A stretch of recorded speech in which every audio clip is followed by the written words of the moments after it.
할렐루야. 네, 이 귀한 연휴 또 주일을 맞이하여 하나님을 예배하러 오신 여러분들을 주님의 이름으로 환영하고 또 축복합니다. 우리 양옆에 계신 분들께 이렇게 인사하겠습니다. 사랑합니다. 축복합니다. 네, 인사하겠습니다. 네, 사랑하고 축복합니다. 네, 이제 그만하셔도 될 것 같습니다. 네. 이제 그리스도인의 삶의 핵심은 우리는 오늘 성경에서 나왔던 것처럼 오직 주님만 바라보는 것인 줄 믿습니다. 우리가 모두가 주님을 바라보고 또 주님만 의지하고 주님을 따라가는 것이 누가 가장 기뻐하실까요? 하나님께서 가장 기뻐하시기 때문입니다. 그렇기 때문에 우리가 마치 해바라기가 그 해에게 시선을 고정하고 해가 움직일 때마다 해바라기가 따라 움직이는 것처럼 우리 역시도 오직 주님만을 바라보고 주님을 따라가고 주님과 동행하는 우리 모든 진교교회 성도들 되시기를 주님의 이름으로 축복합니다. 그러나 우리의 매일매일의 삶 속에 보면은 우리가 주님만을 바라보는 것이 결단코 쉽지 않음을 우리가 알고 있습니다. 우리의 삶에서 언제나 어려움과 문제가 우리 삶 앞에, 우리 눈앞에 놓여져 있기 때문이죠. 크나큰 역경이 찾아올 때 우리 앞에 놓여진 그 문제가, 그 고난이 너무나 커 보여서 하나님을 온전히 바라보지 못할 때가 참 많이 있음을 저와 여러분들 모두가 경험해 보셨으리라 생각됩니다. 그럼 어떻게 폭풍 같은 우리 인생 가운데서 어떻게 오직 주님만 바라보는 신앙생활을 할 수가 있겠습니까? 오늘 본문 말씀은 오직 주님만을 바라보며 오직 주님만을 의지했던 한 사람을 소개하고 있습니다. 그는 누구입니까? 그는 남유다의 왕이었던 여호사밧 왕을 성경을 오늘 우리에게 소개해주고 있습니다. 오늘 본문 말씀을 보면 이 여호사밧 왕에게 있어서 일생일대의 큰 위기를 맞이하고 있습니다. 모압 자손들과 암몬 자손들과 그리고 마온 사람들이 연합군으로 모여가지고 지금 남유다 이 나라를 침공하기 위해서 모여들고 있었습니다. 이 한 나라의 존폐가 걸려있는 절체절명의 순간입니다. 그런데 그런 상황 속에서 그는 이 여호사밧은 조금도 흔들리지 않고 오직 주님만 바라보는 이것을 우리가 볼 수가 있습니다. 어떻게 이런 일이 가능할 수 있었을까요? 어떻게 그렇게 큰 어려움 앞에서, 큰 문제 앞에서 그는 오직 주님만 바라보고 주님께 모든 시선을 고정할 수가 있었겠습니까? 오늘 본문 말씀은 여호사밧의 기도 내용을 담고 있습니다. 우리가 이 말씀을 통해서 여호사밧이 그러했던 것처럼 우리 역시도 오직 주님만 바라며 기도로서 주님과 동행하는 저와 여러분 될 수 있기를 소망합니다. 첫 번째로 우리는 주님께 가장 먼저 기도해야 합니다. 우리가 위기의 순간에 우리가 문제를 직면했을 때 가장 먼저 누구를 찾는지를 보면은 가장 의지하는 대상이 누구인지 여실히 드러납니다. 만일에 우리가 문제를 직면했을 때 가장 먼저 변호사에게 전화를 한다면 우리는 누구를 가장 의지하는 겁니까? 네, 변호사를 가장 의지하는 겁니다. 우리가 만일 어려움을 겪게 됐을 때 가장 먼저 남편이 떠올라서 남편에게 전화를 했다면 우리는 누구를 가장 의지하는 겁니까? 네, 그는 남편을 가장 의지할 가능성이 높습니다. 만일 어떤 위험을 겪게 되었을 때 우리 자신에게 있는 통장이나 우리 계좌에 돈이 얼마 있는지를 확인한다면 그는 과연 무엇을 가장 의지하는 사람입니까? 돈을 가장 의지할 수 있는 사람일 것입니다. 그렇다면 오늘 본문에 등장하는 여호사밧은 그런 절체절명의 위기의 순간 앞에서 가장 먼저 무엇을 하였습니까? 오늘 본문 3절과 4절이 그 답을 가르쳐주고 있습니다. 우리 3절 4절 말씀 같이 읽겠습니다. 시작. 여호사밧이 두려워하여 여호와께로 낯을 향하여 간구하고 온 유다 백성에게 금식하라 공포하며 유다 사람이 여호와께 도우심을 구하려 하여 유다 모든 성읍에서 모여와서 여호와께 간구하더라. 지금 여호사밧이 무엇을 가장 먼저 하고 있습니까? 그는 최우선적으로 기도를 했습니다. 그는 가장 먼저 지금 하나님께 달려갔습니다. 여호사밧은 그만큼 하나님을 절대적으로 의지하였기 때문입니다. 그가 가장 먼저 취했던 행동은 여호와의 얼굴을 구하고 주님께 부르짖는 것이었습니다. 그리고 모든 백성에게 선포합니다. 백성들이여 금식하라 그리고 기도하라. 우리를 구하실 분은 오직 여호와 하나님 한 분밖에 없으시다라고 선포하고 있습니다. 이처럼 여호사밧은 자기 자신만 기도하는 것이 아니라 모든 사람을 기도의 자리로 인도해낼 줄 아는 그런 왕이었습니다. 그는 최우선적으로 기도했기 때문에 가장 먼저 주님을 찾았기 때문에 가장 능력 있는 삶을 살 수가 있었습니다. 여러분께 묻겠습니다. 여러분은 언제 기도하십니까? 여러분이 가장 간절하게 기도할 때가 과연 언제입니까? 평상시에 언제나 간절한 마음으로 주님을 의지하며 주님께 기도하고 계십니까? 물론 이 자리에 계신 분들 가운데서는 그렇게 꾸준히 기도 생활을 하시는 분이 계실 것입니다. 하루도 빠짐없이 새벽 제단을 쌓으며 기도로 주님과 동행하는 분이 이 자리에 계실 줄 압니다. 그러나 오늘날을 살아가는 대부분의 그리스도인들이, 교인들이 언제 과연 기도할까요? 평상시에는 기도를 잘 하지 않습니다. 기도조차 하지 않는 그런 사람들이 우리 교회 안에 참 많이 있음을 보게 됩니다. 문제가 생겼을 때에 내 힘으로 감당할 수 없는 그런 어려움이 처했을 때에만 비로소 간절하게 기도하는 것 아니겠습니까? 문제가 우리의 삶에 찾아왔을 때에 우리의 힘으로 할 수 있는 것 모조리 다 해보고 안 될 때에 내 힘으로 도저히 해결할 수 없을 그때에 어떻게 생각합니까? 기도나 한번 해봐야겠다. 이렇게 생각하시지는 않으십니까? 그러면서 우리는 그제서야 기도의 자리에 나옵니다. 그제서야 새벽 기도를 하고 금식 기도를 하고 철야 기도에 합니다. 그것이 혹시 우리의 모습은 아니냐 하는 것입니다. 대부분의 사람들은 평상시에 간절히 주님을 찾지 않습니다. 문제를 직면했을 때, 막다른 길에 다다랐을 때 그제서야 하나님을 간절하게 부르짖는 것이 우리 연약한 인간들의 본성이라는 것입니다. 가장 먼저 하나님을 찾는 것이 아니라 가장 마지막으로 하나님을 찾는 어리석음을 우리가 범하고 있지는 않습니까? 반드시 기억하시기 바랍니다. 기도는 최선의 방법이지 최후의 수단이 아닙니다. 여러분 혹시 중남미 코스타리카에 사는 토마토 개구리라는 것을 들어보셨습니까? 토마토 개구리는 희귀종입니다. 멸종 위기의 동물인데요. 이 개구리, 토마토 개구리라고 불리는 이 개구리는 이름만 들어도 알 수 있듯이 무슨 색이겠습니까? 네, 빨간색을 띠고 있습니다. 그런데 이 개구리는 아주 독특한 방어 체계를 가지고 있습니다. 그것이 무엇이냐면은 뱀이나 다른 천적이 이 개구리를 물게 될 때에, 숨통을 끊게 될 때에 이 개구리에게서 온몸에서 아주 강한 독이 나온다고 합니다. 너무나 독이 강하기 때문에 이 개구리를 먹으려고 했던 동물, 그 어떤 동물도 이 개구리를 먹을 수가 없다라고 합니다. 너무나 독이 강하기 때문에 입에 넣었다가 바로 뱉어버리는 것이죠. 그런데 이 방어가 한번 생각해 보시기 바랍니다. 이 개구리가 가지고 있는 이 방어 체계가 정말로 효과적인 방어 체계일까요?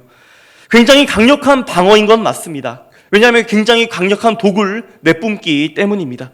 굉장히 효과적이고 굉장히 그 종 자체를 지키기에는 효과적인 방어 체계는 맞습니다. 그런데 문제가 있습니다. 무엇입니까? 바로 타이밍입니다. 이 독은 언제 뿜어져 나옵니까? 이 개구리가 숨통이 끊어지고 난 후에야 독이 뿜어져 나오더라는 겁니다.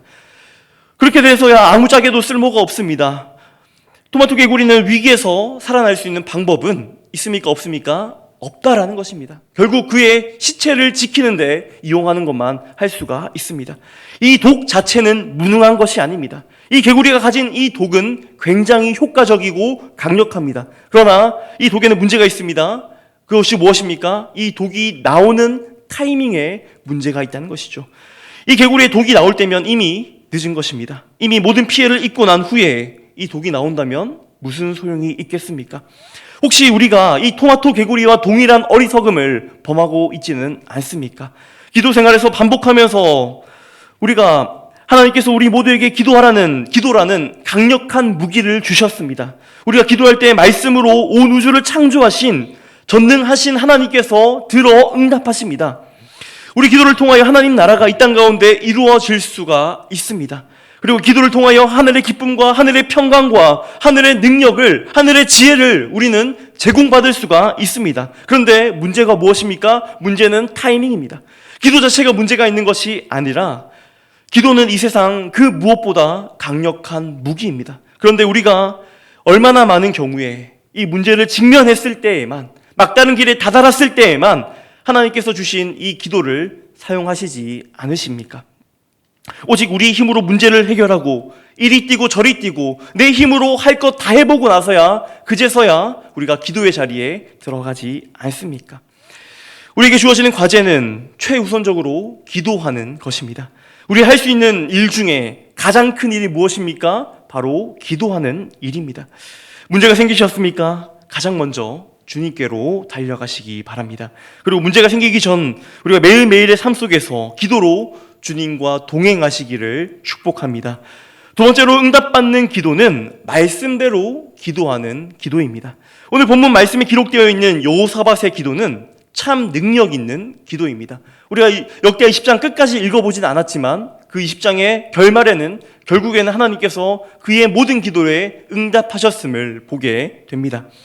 그다음에 어떻게 여호사밧이 이 기도한 대로 응답 받을 수가 있었겠습니까? 그가 열심히 기도했기 때문일까요? 아니면 그가 단식 투쟁을 하면서 금식을 하면서 기도했기 때문입니까? 그렇지 않습니다. 물론 열심히 기도하는 것은 중요합니다. 우리가 열심히로 기도하는 그 모습을 하나님께 비춰드려야 합니다. 그러나 그의 기도를 하나님께서 기뻐 받으셨던 가장 근본적인 이유는 따로 있습니다.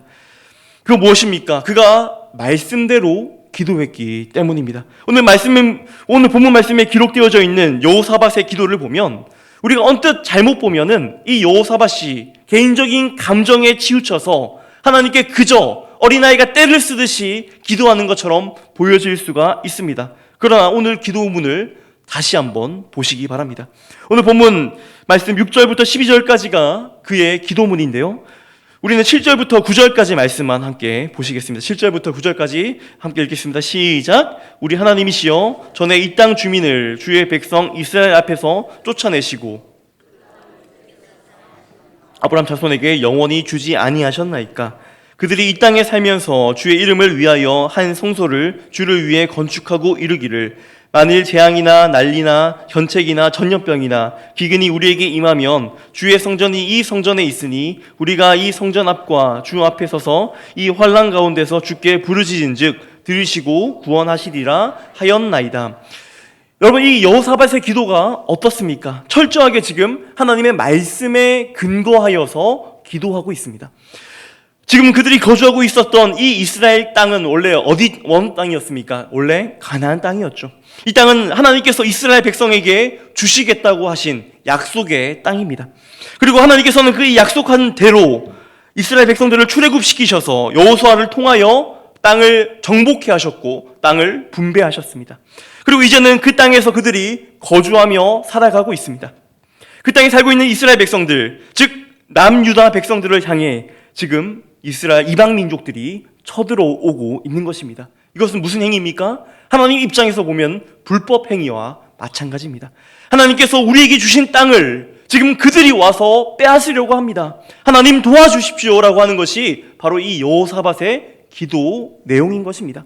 또한 솔로몬 성전을 건축했을 때 하나님께 예배드릴 때에 하나님께서 뭐라고 말씀하셨습니까? 혹시 우리의 삶에 어떤 문제나 어려움이 닥친다면 주님께 부르짖는다면 하나님께서 반드시 응답하시겠다라고 하나님께서 약속하셨습니다. 그 약속과 그 말씀의 근거에서 지금 여호사밧은 기도하고 있는 것입니다. 말씀대로 기도했기 때문에 이 기도는 능력 있는 기도였습니다. 이 기도문이 우리에게 말씀하고 있는 바가 있습니다. 우리의 기도의 내용을 한번 돌아보기를 원합니다. 우리가 간절히 원하고 있는 것, 우리가 그토록 간절히 부르짖고 있는 그것이 정말로 말씀에 근거하여서 지금 기도하고 있습니까? 정말로 하나님의 뜻대로 우리가 지금 기도하고 있습니까? 아니면 그저 나의 개인적인 욕심과 개인적인 야망을 위해서 하나님께 부르짖고 있지는 않으십니까? 나의 욕심을 이루기 위해서 주님을 바라보는 것이 아니라 나의 욕심을 비워내고 하나님의 말씀을 내 안에 가득 채움으로 인하여 주님을 바라보는 것이 참된 그리스도인인 줄 믿습니다. 제가 다시 한번 묻습니다. 여러분이 그토록 간절히 부르짖는 그것은 과연 누구를 위한 것입니까? 과연 누구를 위한 기도 제목인 것입니까? 무엇을 위한 것입니까? 누구의 꿈이고 누구의 계획이고 누구의 비전입니까? 우리는 철저하게 말씀대로 기도해야 하는 줄 믿습니다. 오늘 본문 말씀에 나오는 여호사밧의 기도는 하나님의 뜻과 정확하게 일치하는 기도였습니다. 그렇기 때문에 그는 구한 대로 모두 다 응답받는 역사를 누렸습니다. 마지막 세 번째로 우리는 주님만 의지하며 기도해야 합니다. 온전히 주님을 의지할 때에 우리는 가장 능력 있게 살아갈 수가 있습니다. 철저하게 주님만 붙들기 전에는 하나님께서는 역사하시지 않으십니다. 우리가 한 손으로 하나님을 붙들고 또 다른 한 손으로 다른 사람을 의지하고 붙들고 있다면 하나님께서 역사하시지 않고 우리를 향해서 기다리십니다. 우리가 아무리 애타게 부르짖어도 하나님께서는 가만히 기다리시기만 하십니다. 언제까지 하나님께서 기다리실까요? 하나님 외에 다른 것을 붙들고 있는 그 손을 놓을 때까지 하나님께서는 우리를 기다리십니다. 두 손으로 오직 주님만 꽉 잡고 붙들기를 하나님께서는 기다리고 계신 것입니다. 오늘 여호사밧도 이와 같은 고백을 드리고 있습니다. 12절과 13절 말씀 우리 한번 같이 읽겠습니다. 시작. 우리 하나님이여 그들을 징벌하지 아니하시나이까. 우리를 치러 오는 이 큰 무리를 우리가 대적할 능력이 없고 어떻게 할 줄도 알지 못하옵고 오직 주만 바라보나이다 하고 유다 모든 사람들이 그들의 아내와 자녀와 어린이와 더불어 여호와 앞에 섰더라. 사랑하는 성도 여러분, 지금 여호사밧이 무엇을 고백하고 있습니까? 자기 자신의 무능함을 그는 하나님께 그대로 아뢰고 있습니다. 하나님이 도와주시지 않는다면 나는 망할 수밖에 없습니다. 하나님이 도와주시지 않는다면 우리 유다 왕국은 망할 수밖에 없습니다. 저는 무엇을 해야 할지 모르겠고 할 수 있는 것도 없습니다. 그러니 12절처럼 나는 오직 주님만 바랍니다라고 고백하고 있는 것입니다. 자, 우리가 이 구절만 읽으면 여호사밧에 대해서 그리고 이 왕에 대해서 우리 오해하기 쉽습니다. 그의 실력과 그의 능력에 대해서 어떤 평가를 내리겠습니까? 참 여호사밧 왕이 못났구나, 참 무능력하구나, 참 왕으로서 자질이 없구나라고 생각할 수가 있습니다. 얼마나 지지리도 못났으면은 의지할 때라고는 하나님밖에 없다라고 말할까라고 우리는 생각할 수 있습니다. 그러나 정말로 이 여호사밧 왕은 무능한 왕이었을까요? 정말로 이 남유다는 정말로 군사력이 없어서 하나님의 도우심만을 필요로 했을까요? 역대하 17장 12절 이하 말씀을 통해 한번 보겠습니다. 다 읽진 않고요. 제가 14절에 보면은 용사 30만이 있다고 합니다. 15절에는 28만 명의 용사가 있다고 합니다. 그리고 16절에는 20만 명의 용사가 있고요. 17절에도 역시 20만 명이 있고 18절에는 18만 명의 용사가 있다고 합니다. 이 역대하 17장에 나오는 남유다의 군사를 총 다 합쳐보면은 몇 명의 군대입니까? 116만 명의 대군을 가지고 있음을 볼 수 있습니다. 지금 남유다는 100만이 넘는 군대를 가지고 있습니다. 이것이 바로 남유다의 왕 여호사밧이었습니다. 그것도 오합지졸은 아니었습니다. 성경은 그들이 용맹한 군대였다고, 용맹한 군사들이었다고 증언하고 있습니다. 그렇게 막강한 군사력을 가지고 있는 사람이 오늘 기도문에서 뭐라고 기도하고 있습니까? 하나님이 도와주시지 않는다면 나는 망할 수밖에 없습니다라고 지금 고백하는 것입니다. 충분히 다른 것을 의지할 수 있었습니다. 충분히 군사들을 의지할 수 있었고 다른 힘들을 의지할 수 있었습니다. 그런데 왜 주님만을 의지하고 있었던 것일까요? 왜 주님만 바라보는 것이었을까요? 그는 그의 현 주소를 너무나 잘 알았기 때문입니다. 나에게 막강한 군사력이 있다 할지라도, 나에게 100만 명이 넘는 큰 군대가 있다 할지라도 하나님께서 함께 하시지 않는다면 그런 모든 군사력은 무용지물입니다라고 지금 고백하고 있는 것입니다. 나에게 아무런 대단한 능력이 있고 대단한 실력이 있다 할지라도, 나에게 아무런 대단한 배경이 있다 할지라도 주님께서 함께 하시지 않는다면 나는 아무것도 아닌 존재입니다라고 지금 여호사밧은 고백하는 것입니다. 사실 이것이 우리 모두의 현 주소입니다. 문제는 그 사실을 올바르게 자각하고 있느냐, 그렇지 못하느냐의 차이입니다. 내가 얼마나 무능한 사람인지, 내가 얼마나 죄성이 강한 사람인지, 내가 얼마나 잘 넘어지는 사람인지, 얼마나 절대적으로 주님의 도우심이 필요한 사람인지 우리는 그것을 아는 사람이 주님만을 절대적으로 의지하고 주님께 우리가 부르짖기 때문입니다. 저는 개인적으로 삼국지를 좋아합니다. 여러분 삼국지 한 번쯤은 다 읽어보셨으리라 생각됩니다. 물론 지금은 읽을 시간이 잘 없지만 학창시절에는 이 삼국지를 너무나 좋아해서 거기 나오는 모든 장수들과 내용을 다 꿰뚫고 있었습니다. 삼국지에서만 등장하는 표현은 아니지만 삼국지에 많이 등장하는 표현이 있습니다. 이것은 바로 진인사 대천명 혹은 수인사 대천명이라는 표현입니다. 이 표현을 누가 가장 많이 썼을까요? 이것은 바로 여러분이 잘 아시는 제갈공명이라고 하는 유명한 영웅입니다.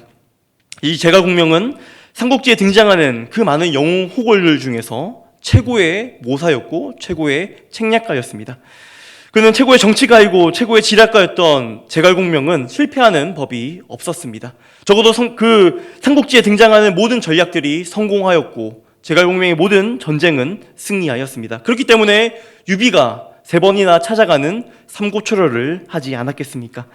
그가 직접 나선 전쟁에는 단 한 번도 진 적이 없었습니다. 그랬던 그가 어느 날 가장 위협적인 적과 싸우게 됩니다. 그것은 바로 위나라의 사마의와 전쟁하게 되죠. 그때 그가 세운 계획은 적군들을 한 계곡에다가 다 밀어놓고 불화살을 쏴서 화공으로 적을 전멸하는 계획이었습니다.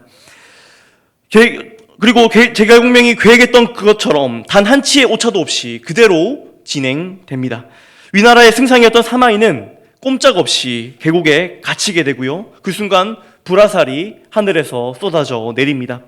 사마이도 이제 자기가 참패했다라는 것을 인정하고 이제 그는 그의 아들과 함께 이제 최후를 맞이하려고 눈을 질끈 감습니다. 근데 그 순간 무슨 일이 일어납니까?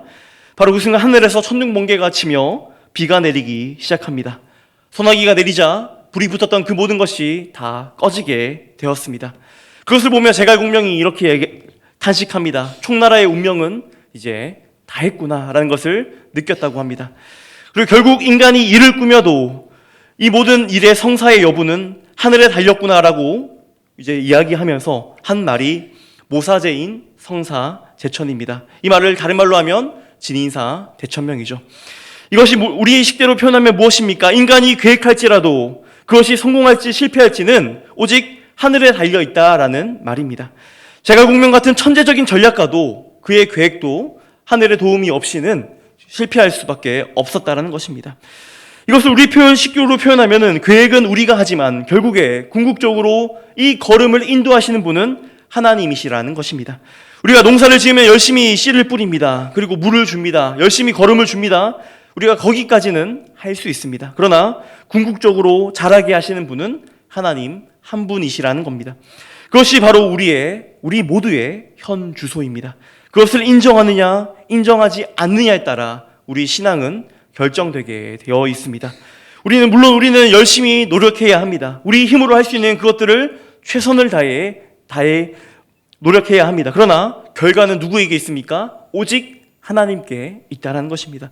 최선을 다했어도 우리가 아무리 똑똑해도 우리의 실력이 아무리 출중해도 우리에게 아무리 큰 빽이 있다 할지라도 하나님께서 하시지 않는다면 우리는 망할 수밖에 없는 존재라는 것입니다. 그것을 온전히 인정할 때에 그 사실을 온전히 자각할 때에 우리는 주님만을 붙들게 됩니다. 그리고 온전히 주님만 의지할 때에 우리의 삶은 능력 있는 삶을 살아갈 수 있게 될 것입니다.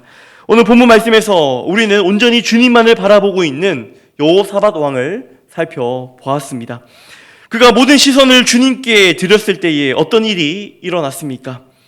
역대하 20장을 계속해서 읽어보면은 나중에 모압 자손과 암몬 자손이 서로 대항해서 싸우게 됩니다.